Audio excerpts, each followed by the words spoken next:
আসছে নভেম্বরে বিধানসভা নির্বাচনকে কেন্দ্র করে ফের উত্তপ্ত বিহার রাজ্যের রাজনীতি। এবার মুসলিম ভোটারদের বাদ দিতে তাদের বাংলাদেশি অনুপ্রবেশকারী তকমা দিচ্ছে ক্ষমতাসীন বিজেপি। বিশেষ করে সীমাঞ্চলের শেরশাহবাদী মুসলিমদের এই ট্যাগ দেওয়া হচ্ছে।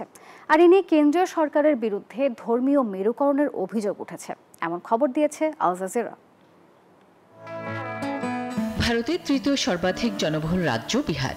আগামী 16 এবং 11 নভেম্বর এই রাজ্যে বিধানসভা নির্বাচন অনুষ্ঠিত হবে। এই পরিস্থিতিতে রাজ্যটি যখন গুরুত্বপূর্ণ আইনসভা নির্বাচনের দিকে এগিয়ে যাচ্ছে, তখন মুসলিম ভোটারদের বাদ দেওয়ার নানান চেষ্টার অভিযোগ উঠেছে ক্ষমতাসীন বিজেপি সরকারের বিরুদ্ধে। এই পর্যায়ে বিহারের কয়েকটি জেলায় মুসলিমদের বাংলাদেশি অনুপ্রবেশকারীর তকমা দেওয়া হচ্ছে, বিশেষ করে সীমাঞ্চলের শেরশাহবাদী মুসলিমদের। ক্ষমতাসীন বিজেপি এবং এর সহযোগী নেতারা নির্বাচনী প্রচারে এই ইস্যুকে সামনে এনে রাজ্যের রাজনীতি উত্তপ্ত করে তুলেছেন, এমন খবর দিয়েছে আল জাজিরা। এই পরিস্থিতিতে বাংলাদেশি অনুপ্রবেশকারী ট্যাগের বিরুদ্ধে লড়াই করছে বিহারের মুসলিমরা। তাদের অভিযোগ, মোদী সরকার সীমাঞ্চলে বাংলাদেশি অনুপ্রবেশকারী তকমা ব্যবহার করে এই অঞ্চলের ভোটারদের ধর্ম ও ভাষার ভিত্তিতে মেরুকরণের চেষ্টা করছে। শেরশাহবাদীদের ভাষা বাংলা উপভাষার সঙ্গে হিন্দি ও উর্দুর মিশ্রণ।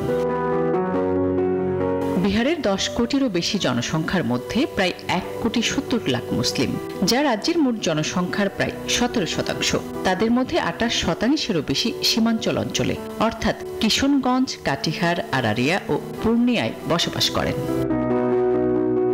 আসমা তুলি, নিউজ 24। ওদের স্বপ্ন পূরণে পাশে থাকতে পেরে আমরা গর্বিত।